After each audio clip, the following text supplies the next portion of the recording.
इस Wikipedia channel में आपका स्वागत है। मैं विपुल जैन आज आपको बता रहा हूँ दो चरों वाला रैखिक समीकरण। आइए सीखते हैं कैसे करेंगे इन दो चरों वाले रैखिक समीकरण। जय जिनेंद्र।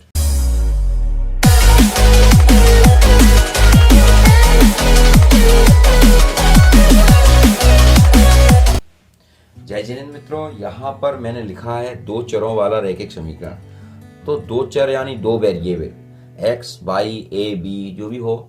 वेरिएबल तो आप समझते होंगे ए से लेके जेड तक का कोई भी वेरिएबल हो सकता है अल्फाबेटिकल में। ठीक है, इन चरों वाले रैखिक समीकरण को लीनियर इक्वेशन को हम तीन मेथड से कर सकते हैं। सबसे पहला मेथड है, जानकारी के हिसाब से मैं आपको बता दूं, सब्स्टिट्यूशन मेथड बोलते हैं, जिसे प्रतिस्थापन विधि हिंदी में कहते हैं। दूसरा मेथड है विलोपन विधि और तीसरा मेथड है हमारा क्रॉस मल्टीप्लिकेशन मेथड यानी वज्र गुणनखंड विधि। तो आइए सबसे पहला मेथड हम सीखते हैं, जिसे हम बोलते हैं प्रतिस्थापन विधि। ठीक है, प्रतिस्थापन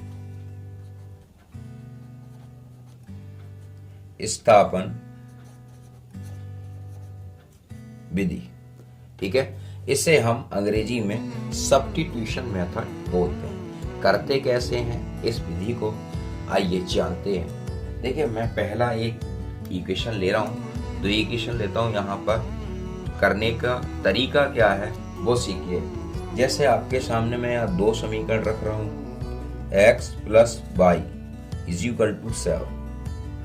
ठीक है, और दूसरा है समीकरण हमारे सामने 5x plus 12y is equal to 7।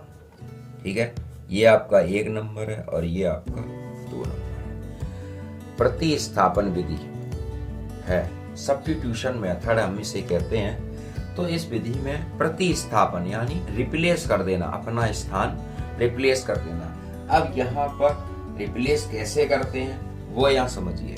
जैसे ये तो इक्वेशन हो गया, जैसे यहाँ पर समझने वाली ये बात है। जैसे मैं उठाता हूँ समीकरण 1 से, समीकरण 1 से। ठीक है, अब x प्लस वाई बराबर 7 लिखा है, तो मैं यहाँ y बराबर लिख सकता हूँ 7 माइनस एक्स। यहाँ तक आपको कोई समस्या नहीं होनी चाहिए। यहाँ पर मैंने ये लिख दिया y बराबर 7 माइनस एक्स, यानी इस x को इधर भेजा है और कुछ नहीं किया। अब इस y की वैल्यू को हम यहाँ पुट करेंगे इक्वेशन नंबर 2 में। ठीक है ना, आपको मेरी बात समझ में आ रही है। अब यहाँ लिखेंगे y का मान समीकरण 2 में रखने पर। ठीक है, तो रखेंगे क्या होगा, 5x plus 12y is equal to 7। अब हमें y की जगह कितना लिखना है, 7 माइनस एक्स। वही हम लिखेंगे 5x 12 और y की जगह लिखेंगे 7 minus x is equal to 7। यहाँ लिखेंगे, यहाँ हम इसको इक्वेशन को डाल दे रहे हैं और यहाँ लिखेंगे फ्रॉम इक्वेशन 3। ठीक है, मेरी बात आपको समझ में आ रही है। अब इसको सॉल्व करेंगे स्टेप बाय स्टेप। 12 का मल्टीप्लाई इसमें करेंगे, 12 सत्ते 84 होते हैं, 12x बराबर 7। अब 5x माइनस 12x, अब 84 को उधर भेज दे रहे हैं हम, 7 माइनस 84। ठीक है, और 12x में से 5x घटाएंगे तो कितने बचाएंगे, माइनस 7x। अब 84 में से 7 घटाते हैं, 14 में से 7 बचता है तो 7 जाता है और यहाँ बचे 7 और ये माइनस के 11। ठीक है, इतनी बात मेरी आपको समझ में आ रही है बराबर से। अब क्या करना है, x बराबर माइनस 77 अपॉन 7। ठीक है, इतनी बात मेरी आपको समझ में आ रही है बराबर। अब यहाँ पर भी माइनस है तो माइनस माइनस हम प्लस कर लेते हैं और 7 का डिवाइड करते हैं 1/1। ये आ गया x बराबर 11। यहाँ तक आपको मेरी बात क्लियर हुई। नेक्स्ट स्टेप में लेके चल रहा हूँ। ठीक है, अब हमें क्या करना है, ये आ गया हमारा x की मान, x की वैल्यू आ गई है। ठीक है, आपको दिखाई दे रहा है बराबर, मेरी बात समझ में आ रही है, यहाँ तक आपका क्लियर है। अब इस x के मान को हम आप किसी में भी रख सकते हो। चाहे आप 3 में रखो, 1 में रखो, 2 में रखो, 3 में रखो, आपके पास 3 ऑप्शन है, आप जिसमें चाहो उसमें रख सकते हो। जो हमें जी ज्यादा पड़ता है हम उसमें रखते हैं, ठीक है। यहाँ लिखते हैं x का मान समीकरण 3 में रखने, ठीक है, समीकरण 3 में रखने पर अब देखिए उठाते हैं हम y बराबर 7 माइनस x की वैल्यू हमारी 11 है, ठीक है। तो y बराबर 7 माइनस 11, ठीक है। कितना बचा, कितने बचे, माइनस के 4, y बराबर -4। ये आ गया x की वैल्यू और y की वैल्यू आपके सामने ये उपस्थित है, ये आपका आ गया, ठीक है। अब हमें ये कैसे पता लगे कि हमारे आंसर सही है या नहीं है, तो उत्तर की जांच करने के लिए यहां पर क्या लिखते हैं, आंसर चेक। आंसर की जांच कैसे की जाती है वो देखते हैं। जैसे यहां पर हम पहला इक्वेशन लिखते हैं x plus y is equal to 7। अब यहाँ x बराबर 11 है और y बराबर कितना है, -4। इन दोनों वैल्यू को यहाँ रखेंगे, 1 -4, ठीक है। ये तो बराबर चल ही रहा है, 1 - 4 कितना आएगा, 7, और 7 तो ऑलरेडी यहाँ रखा है बराबर में, ये हमारा चेक हो गया। अब दूसरा इक्वेशन हम उठाते हैं, ये लिखा है 5x प्लस 12y इक्वल 7, ठीक है। अब यहाँ करते हैं तो ये क्या हो जाएगा 5, अब 11, x की वैल्यू 11 यहाँ लिखते हैं और y की वैल्यू -4, ठीक है। इसको सॉल्व करते हैं 55, यहाँ सॉल्व करते हैं -48 और यहाँ कितना बचा प्लस का 7 और ये 7 ठीक है। यानी इक्वल में जो वैल्यू है हमारी आंसर चेक करने पर x और y के मान रखने पर हमारा आंसर सही आ रहा है, ठीक है। अगर आपको फिर भी कोई समस्या होती तो आप जरूर बताएं। एक क्वेश्चन मैं ले रहा हूँ आपके सामने, ठीक है। वैसे ठीक है, वैसे आप काफी है, ये प्रतिस्थापन विधि है। मैं इसमें ही आपको दूसरा, अब मैं विलोपन विधि आपको बता रहा हूँ, मैं इसी में, ठीक है, विलोपन विधि लेके चलता हूँ आपके सामने कि विलोपन विधि किस तरह से की जाती है। आइए, सेकंड मेथड है हमारा विलोपन विधि का। अब विलोपन क्या है वो समझिए। विलोपन मेथड, विलोपन विधि, अंग्रेजी में इसे एलिमिनेशन मेथड बोलते हैं,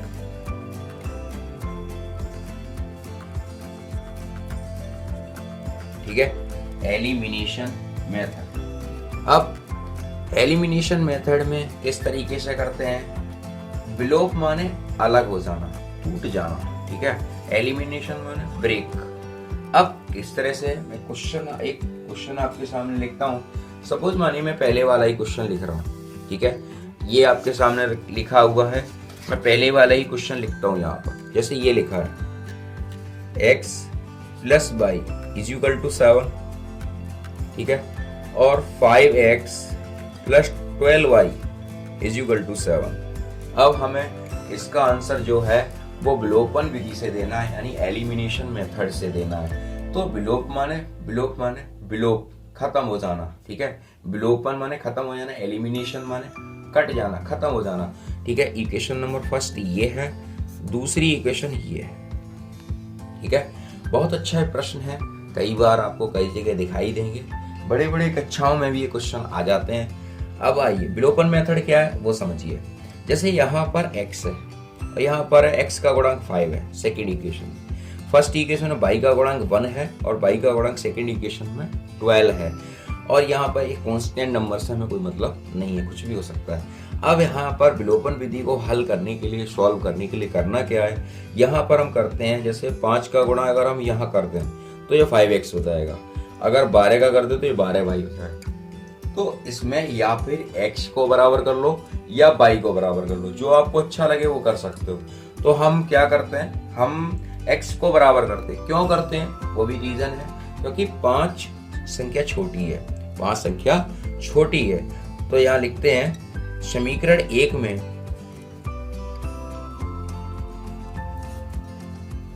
5 का गुणा करने पर, 1 में 5 का गुणा करने पर, ठीक है। अब 5 का गुणा करेंगे, क्या आएगा वो देखिए, 5x प्लस 5y 570, ठीक है। मेरी बात समझ में आ रही है। अब सेकेंड इक्वेशन को फिर उतारेंगे, 5x प्लस 12y बराबर 7, लाइन खींचेंगे एक बड़ी। अब देखिए यहाँ पर 5x ऊपर भी हो गया अब और नीचे भी हो गया, ठीक है। इस चीज को बराबर से समझे, 5x ऊपर भी हो गया, ये भी प्लस का ये भी प्लस का, यहाँ 5y, ठीक है। यहाँ आपको कोई समस्या नहीं होनी चाहिए यहाँ तक। अब आपको इतना होने के बाद आपको करना क्या है वो समझिए। यहाँ पर देखिए 5x 5x, अब हमारा मेथड है विलोपन विधि।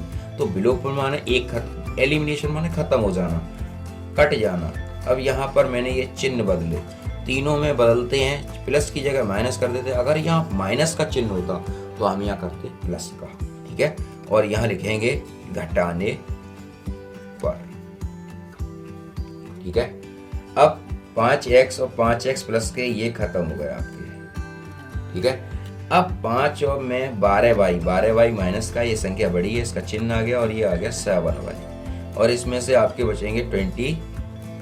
सही है, यहाँ तक कोई प्रॉब्लम नहीं होनी चाहिए। और मैं आपसे रिक्वेस्ट करता हूँ अपने कमेंट्स बॉक्स में मेरे लिए प्रॉब्लम जरूर लिखिए, अपनी प्रॉब्लम को मेरे साथ शेयर करिए, जिससे आने वाली वीडियो में आपकी प्रॉब्लम को सुन सकूँ, समझ सकूँ, ठीक है। अब ये 7 का गुणांक है, यहाँ पर गुणाम है तो यहाँ आएगा तो भाग में आ जाएगा, तो 7 4 28, y बराबर -4, ये हो गया आपका, ठीक है। y बराबर -4, यहाँ पर भी -4 आ रहा था, देखिए ये रखा है मेरे पास आंसर इसका, यहाँ आया y बराबर -4। यही क्वेश्चन है जो पिछले क्वेश्चन में मैंने किया था प्रतिस्थापन विधि से, ठीक है। आंसर एक ही आता है लेकिन मेथड चेंज है, ठीक। अब यहाँ पर देखिए यहाँ करना क्या है, कैसे करना है वो समझिए।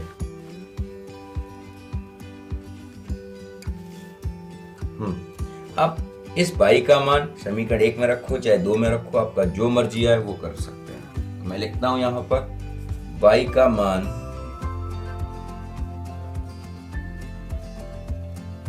समीकरण 1 में रखने पर, हमेशा छोटे समीकरण को लेते हैं जिससे हल जल्दी से हो जाए बिना किसी गलती के।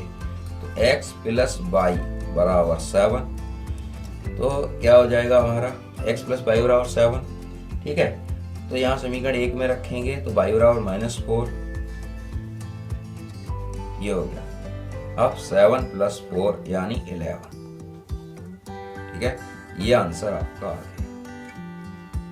ठीक। आपको मेरी बात समझ में आ रही है। ये मेथड मैंने आपको बता दिया है। एक तीसरा मेथड लेता हूं मैं आपके सामने, जिसे बोलते हैं हम वज्र गुणनखंड विधि, यानी क्रॉस मल्टीप्लिकेशन मेथड। अब उसको कैसे करते हैं, आपको ये 2 मेथड मेरे समझ में आए, प्रतिस्थापन विधि और विलोपन विधि। तीसरा मेथड देखते हैं। तीसरा मेथड देखिए, यही क्वेश्चन मैं उठाऊंगा तीसरे क्वेश्चन में भी, ठीक है। और इसी क्वेश्चन को मैं करूंगा आपके सामने क्रॉस मल्टीप्लिकेशन मेथड से। क्रॉस मल्टीप्लिकेशन मेथड बहुत अच्छा मेथड है। अब इसका प्रयोग कहाँ कहाँ करते हैं हम वो देखते हैं। क्रॉस मल्टीप्लिकेशन मेथड, ठीक है। अब क्रॉस मल्टीप्लिकेशन मेथड को बोलते हैं वज्र गुणनखंड विधि।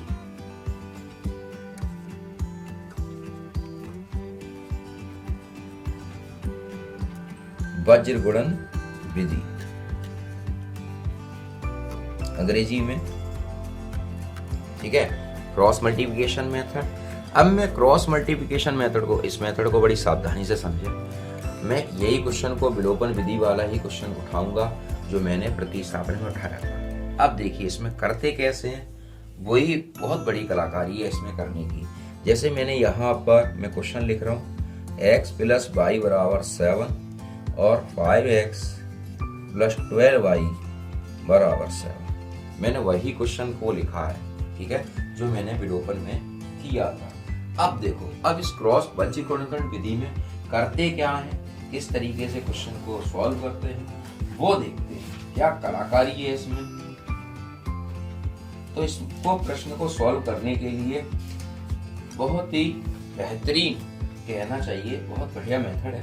इसको कैसे करते हैं देखो। जैसे इक्वेशन फर्स्ट आपका ये हो गया, सेकंड ये हो गया, ठीक है। कुछ अलग तरीका है। यहां पर हल मैं यहां x लिख रहा हूं।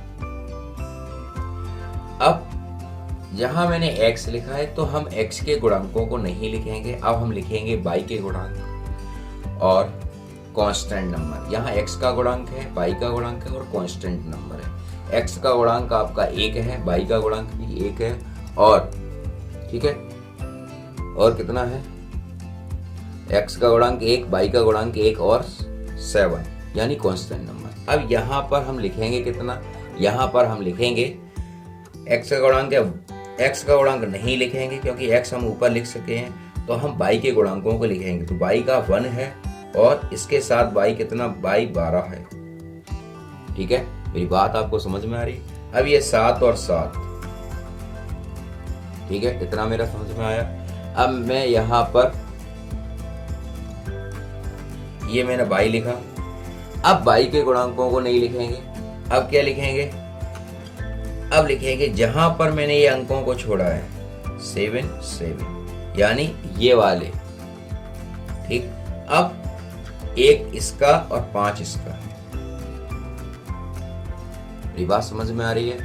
अब नेक्स्ट चलेंगे, यहां पर देखिए, यहां पर -1 लिखेंगे परमानेंट। ये इसका फॉर्म है, इस तरह से ही इसको लेके चलते हैं बिना किसी भूमिका के। मैं आपको बता रहा हूँ क्योंकि फॉर्म अगर मैं फॉर्मूले बताऊं बहुत टाइम लगेगा बताने में, मैं डायरेक्ट लेके चलूँगा। अब यहाँ पर 1 और 5 जहाँ से छोड़ते हैं वहाँ से ही पकड़ते हैं। मैंने 1 5 को छोड़ा था तो मैंने 1 5 को लिख लिया। अब क्या लिखेंगे इसके बाद, 1 और 12,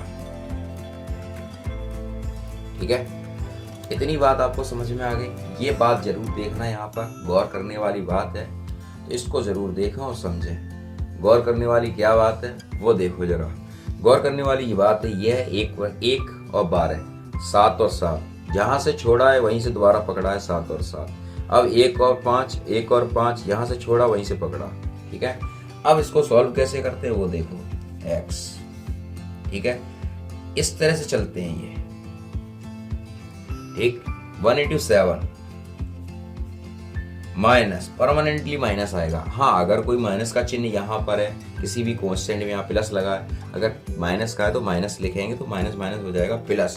यहाँ पर तो सारी डिजिट प्लस की है तो हमें लिखने की आवश्यकता नहीं। 12 सत्ते 84, सॉरी मैं डायरेक्ट कर रहा हूँ, डायरेक्ट नहीं करूँगा क्योंकि आपको फिर समझ में नहीं आएगा, ठीक है। 7 into 5 और -7 into 1, इसी तरह से -1, 1 into 12 -5 into 1, ये हो गया। अब x/7 और 12 सत्ते होते 84, ये हो गया 22, 35 -7, 12 -5, ठीक है। इतनी मेरी बात समझ में आई होगी। इस मेथड के अनुसार आंसर सभी का एक आएगा, चाहे हम किसी भी मेथड से निकालें।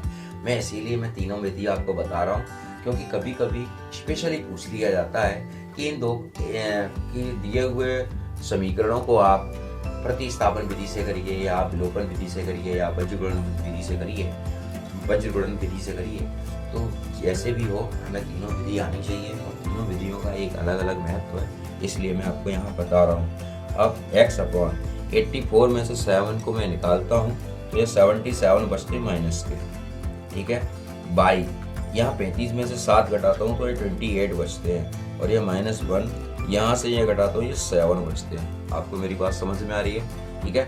अब पहला x, ये x का एक ले लेंगे, एक ये ले लेंगे, इसको उठाएंगे x/7 और ये -1/7। इतनी बात आपको समझ में आ रही है मेरी। अब इसके बाद क्या करना है वो समझिए। जैसे क्रॉस मल्टीप्लाई करेंगे तो माइनस माइनस हो जाएगा प्लस और ये हो गया 7। इसको इससे एलिमिनेट करेंगे, ये आ गया x = 11। एक वैल्यू आपके सामने आ गई, वही मेरा आंसर था x बराबर 11। अब हम y की वैल्यू लिखेंगे, y अपॉन 28 अपॉन -1/7, फिर क्रॉस मल्टीप्लाई करेंगे तो y बराबर 28 अपॉन 7, 7 4 जा 28, यानी ये आ गया y बराबर 4। देखिए आंसर मेथड 3 है। यही इस क्वेश्चन की प्रधानता है, यही इस गुणनखंड विधियों की प्रधानता है। विधियों की इन तीनों विधियों को सीखना है हमें बहुत जरूरी है। हो सके तो आप अपनी अभ्यास पुस्तिका से इनको जरूर करें। फिर भी अगर आपकी कोई प्रॉब्लम रह जाती है, विकिपीडिया चैनल के माध्यम से अपनी प्रॉब्लम को मेरे सामने जरूर शेयर करें, जिससे आने वाली वीडियो शायद आपके क्वेश्चन की हो। मुझे बहुत अच्छा लगेगा, आप सीख रहे हैं और मुझे रेस्पॉन्स मिलता रहे इसी तरीके से, तो मैं आपसे बहुत प्रभावित हूँ। आप मेरे चैनल को बार बार देख रहे हैं, देखते रहिए और अपने मित्रों को बताते रहिए इस चैनल के बारे में। जय जिनेंद्र, जय हिंद, जय भारत।